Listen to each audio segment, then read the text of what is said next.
dari suku apa? Coba cerita coba. Baik, Bapak Ibu yang kasih Tuhan. Sebelum saya perkenalkan diri, sebagaimana kebiasaan saya, Pak, Ya. saya selalu pakai aki kemana-mana. Haleluya.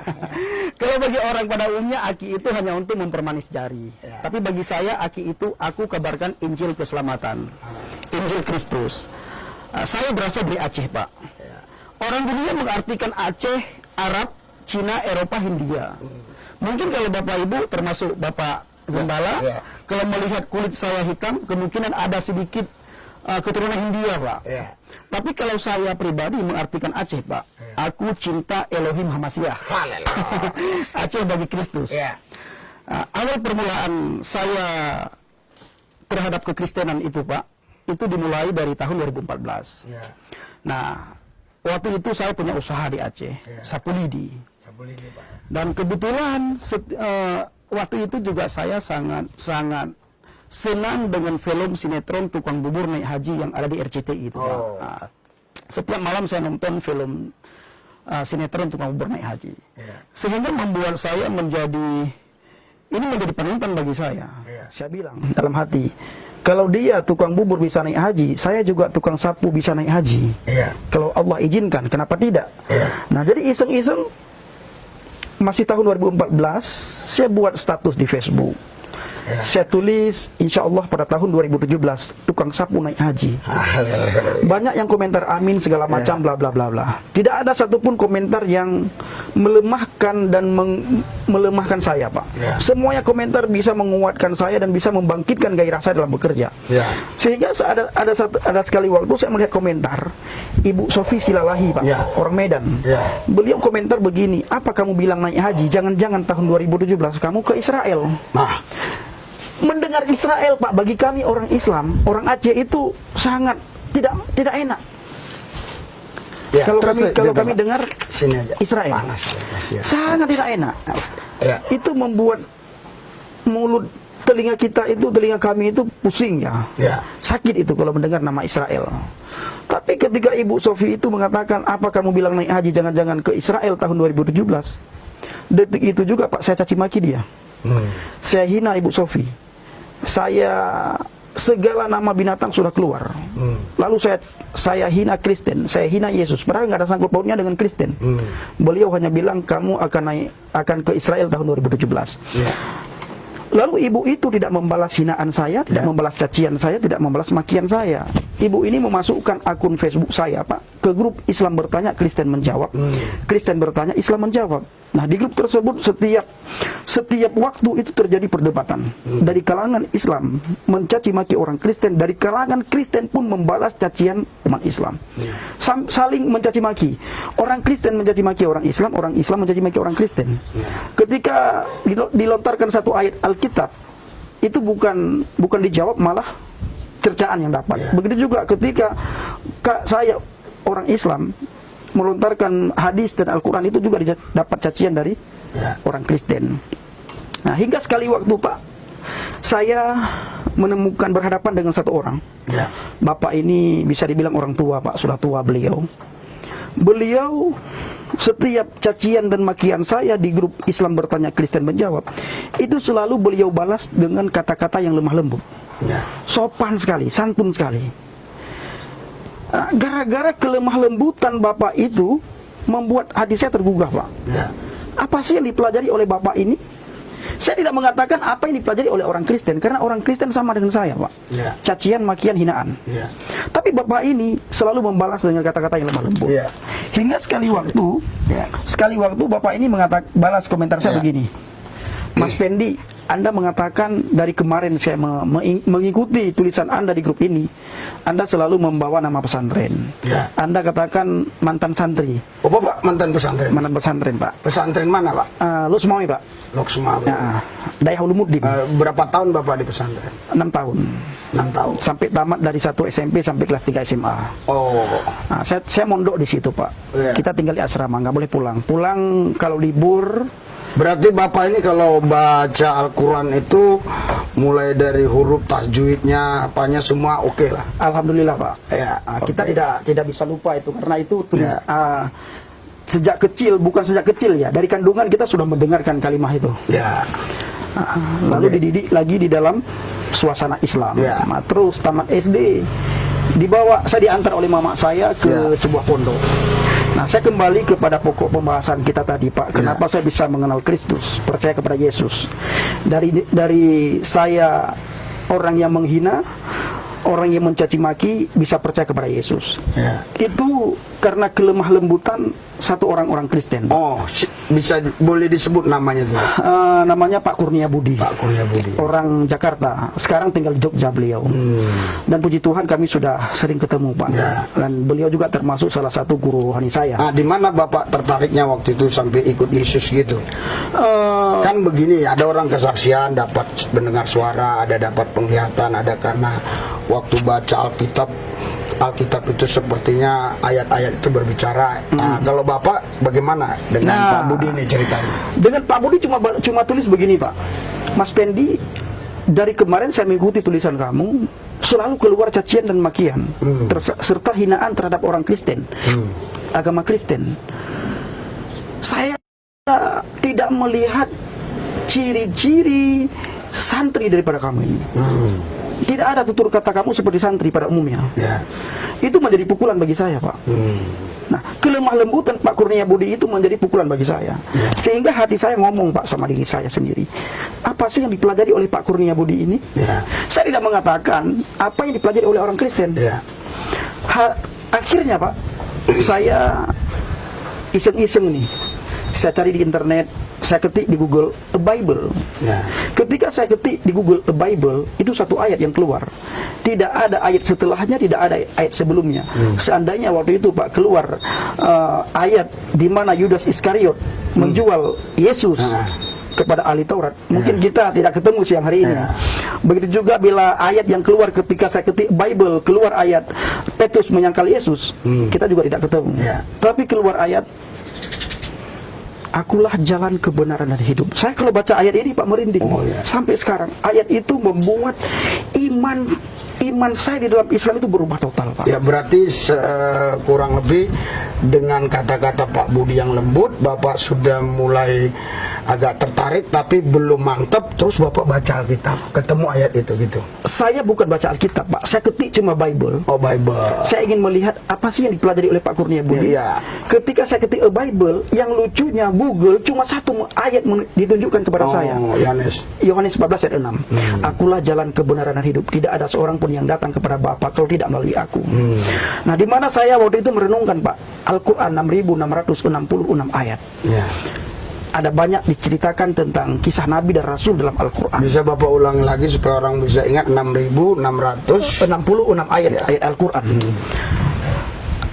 Di dalam Al-Quran 6666 ayat ada banyak kisah Nabi dan Rasul diceritakan dalam Al-Quran. Tapi tidak ada satu ayat pun Nabi dan Rasul mengatakan sebagaimana Yesus katakan. Akulah jalan, akulah kebenaran, akulah kehidupan. La ahadan yadkhulu ilal jannah, la ahadan yadkhulu ilal jannah, la ahadan yadhhabu ilal abi illal bi, kata Yesua. Kata Yesus, tidak ada satu orang pun yang bisa datang kepada Bapa kalau tidak melalui aku. Ayat ini berbicara terus kepada saya, Pak. Setiap saya mau sholat, ayat ini terngiang-ngiang di telinga saya. Ketika saya mengangkat tangan, takbir Allahu Akbar, suara itu kedengaran, Pak. Begitu jelas, begitu lembut, begitu menyejukkan hati saya. Suara itu kedengaran, akulah jalan, akulah jalan, akulah jalan. Jadi Tuhan berbicara kepada saya yang pertama sekali melalui sikap kelemah lembutan Pak Kurnia Budi, yang kedua melalui Yohanes 14 ayat 6. Saya menyimpulkan, Pak, sekarang ketika orang Kristen, terus setelah itu apa yang Bapak lakukan? Saya melakukan, bisa dibilang saya seperti orang stres, Pak. Orang stres karena saya baca ayat itu. Lalu saya masuk lagi ke grup, Pak. Saya masuk ke grup Islam Bertanya, Kristen Menjawab. Saya tulis di situ, mulai sekarang tukang sapu ingin masuk Kristen. Ada tidak satu orang saja di grup ini yang memperkenalkan kepada saya who is the Jesus? Saya bukan mendapatkan jawaban baik dari kalangan Kristen maupun dari adminnya Islam. Saya dikeluarkan oleh admin dari grup tersebut, Pak. jawaban tidak saya dapatkan. Nah, ketika saya dikeluarkan, Bapak masih ingat tadi di awal pembicaraan ada satu ibu namanya Sofi Silalahi yang mengatakan kepada saya, apa kamu bilang naik haji, jangan-jangan kamu ke Israel. Saya cari lagi ibu ini di Facebook. Ketika saya cari ibu ini di Facebook, saya terus kontak beliau lewat Messenger, Pak. Sehingga saya minta nomor HP, beliau kasih nomor HP. Habis itu kami sering teleponan. Sekali waktu sampai Ibu Sofi ini memperkenalkan saya kepada suaminya. Suaminya orang Nias. Nah, singkat cerita, kami sudah seperti keluarga, sudah seperti sahabat saudara, Pak. Sekali waktu saya bilang begini sama Ibu Sofi, Mbak, saya bilang, tahu nggak apa maksud dan tujuan saya berteman dengan Mbak? Dia bilang nggak tahu. Terus saya bilang, Mbak, tolong perkenalkan kepada saya siapa itu Yesus. Saya bukan mendapatkan jawaban yang enak sebagaimana saya cari, Pak. Justru Ibu Sofi ini mengunfriend saya. Bahkan tidak cukup di situ, saya diblokir di Facebook. Tapi karena sudah dapat nomor HP, saya terus kontak. Ketika saya terus kontak, sekali waktu malam, lupa saya malam apa, suaminya yang nggak telepon. Suaminya bilang ke saya, kenapa kamu telepon istri saya tiap malam? Saya bilang, ini saya Pendi. Terus suaminya jawab, saya tahu kamu Pendi. Lalu kenapa kamu telepon istri saya tiap malam? Saya bilang, kalau abang tahu saya Pendi, tidak mungkin abang bertanya seperti itu. Karena abang pasti sudah tahu tujuan saya telepon istri abang. Nah, lalu yang sangat lucu begini, Pak, sangat menarik bagi saya ya. Waktu itu tidak bisa saya lupakan. Nah, suami Ibu Sofi ini bilang kepada saya, benarkah kamu ingin masuk Kristen dan percaya kepada Yesus? Saya bilang, sangat benar, Pak. Yakin kamu? Sangat yakin. Beliau bilang begini, kalau begitu Pendi, tolonglah, janganlah melalui kami kamu masuk Kristen. Saya tidak yakin kamu masuk Kristen. Yang pertama, orang Aceh, kami tahu orang Aceh. Tidak gampang orang Aceh itu masuk Kristen. Apalagi saya tidak menginjili kamu, tidak pernah menginjili kamu. Nah, tolong kamu carilah orang lain. Lalu saya bilang, Pak, begini, Bang, saya bilang, abang dan kakak Mbak Sofi Silalahi, saya bilang, kalau tidak memperkenalkan kepada saya siapa itu Yesus Kristus, bila mana malam ini saya meninggal dunia, dosa kesalahan saya Anda yang tanggung, kalian berdua yang tanggung. Pada waktu itu Pak, saya tidak tahu apa-apa, asal ngomong aja. Lalu suami istri ini kemungkinan merenungkan, Pak, atau bagaimana, sehingga beliau bilang kepada saya, ini menarik sekali bagi saya sampai sekarang tidak pernah lupakan, Pak. Beliau bilang, Pendi, sanggupkah kamu makan daging babi? Ini pertanyaan pertama, Pak. Kemungkinan beliau ingin melihat kesungguhan saya untuk percaya kepada Yesus, karena bagi kami daging babi itu kan haram. Nah, lalu saya bilang, untuk saya mendapatkan Yesus, pengetahuan tentang Yesus, saya rela makan apapun, kecuali tidak dikasih duri dan besi. Saya bilang, ya sudah, kapan kamu ke Medan? Saya bilang, besok pagi saya ke Medan. Akhirnya singkat cerita saya ke Medan, Pak.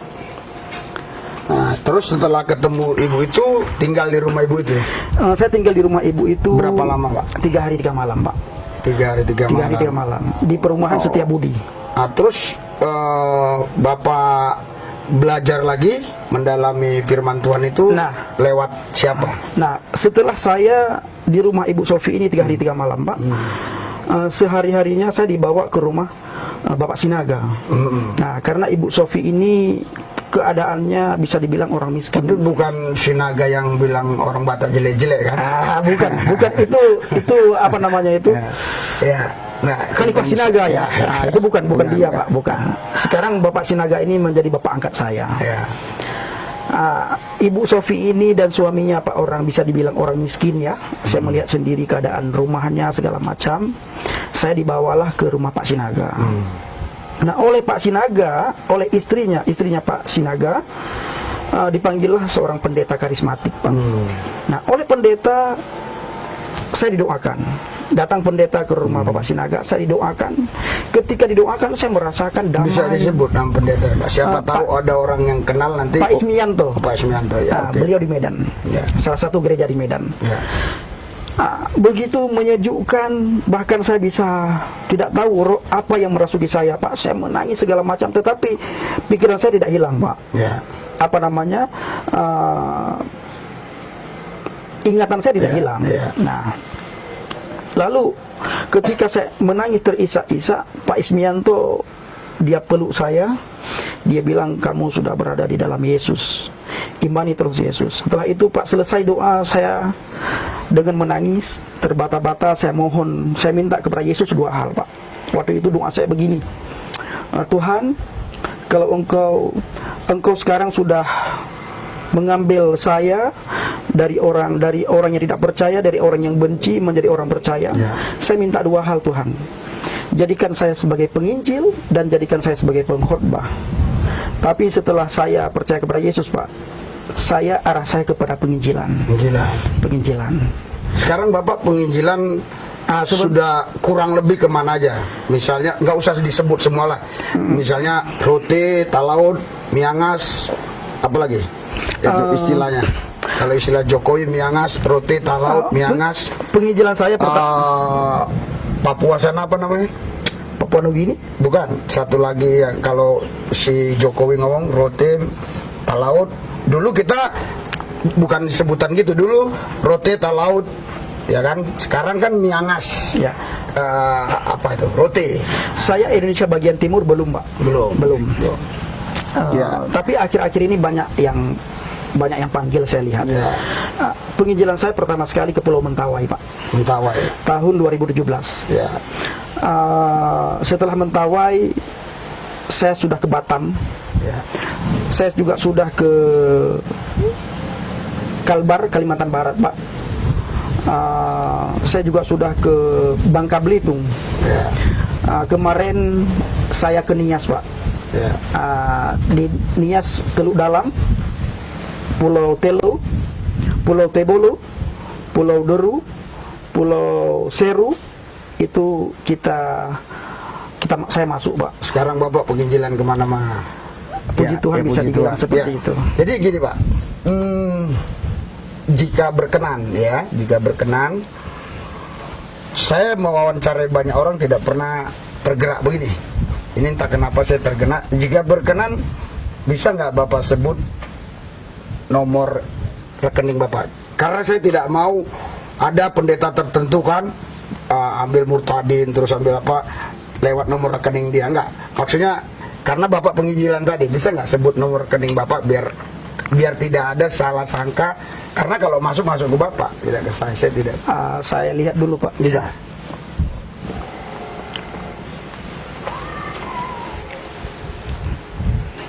Atas nama siapa di rekening itu? Atas nama Effendi Usman, Pak. Ya, oke. Effendi Usman. Bank Mandiri. 13600 14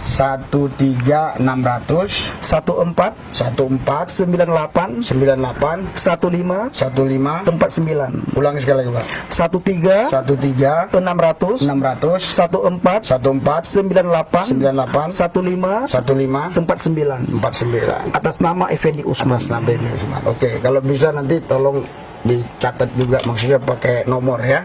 Jadi sekarang karena musim corona ini Bapak sekarang stay di mana? Saya stay di Semarang, Pak. Semarang. Di Semarang, di sebuah ada Bapak Gembala yang terima saya dulu ketika saya keluar dari Medan, Pak. Oke, sekarang selama nanti di wilayah Jabodetabek inilah, ya kan? Sekarang ini kita posisi saudara ada di Tangerang. Anda tidak perlu tahu di mana Tangerang. Jadi nanti setelah ini Bapak mau stay berapa lama kurang lebih? Entah di Tangerang, entah di Jakarta, di mana? Kalau di Tangerang cuma sebentar, Pak. Sebentar. Mungkin dalam 2 hari ini saya balik ke Bawen, ke Semarang. Oh, ke Semarang. Oh, balik. Oh, ya oke. Jadi 2 hari lagi balik ke Semarang. Semarang ya. Saudara, Bapak Ibu sekalian, ini kita lihat kesaksian asli orang Aceh, asli, ya, keturunan Aceh murni. Bapak Ibu orang Aceh kan? Bapak Ibu orang Aceh. Murni. Kalau Bapak sudah meninggal, ya, yang penting orang Aceh, bukan kawin campur, saudara. Jadi sama-sama mamanya ibunya Aceh, bapaknya Aceh. Jarang orang yang bisa percaya Yesus bahkan jadi penginjil, luar biasa, ya. Ini saya buat jadi sesi kedua karena tadi kami tidak ada rencana ya untuk langsung kita wawancarai. Nah, kita buat nanti sesi yang pertama lagi. Saudara, Bapak Ibu sekalian yang mau dukung pelayanan beliau, tadi sudah disebutkan nomor rekeningnya. Saya berdoa Tuhan Yesus jamah semua mereka, supaya mereka memang betul-betul punya hati yang rindu mendukung pelayanan orang-orang yang memberitakan Injil. Dalam nama Yesus berkati berlipat kali ganda. Amin.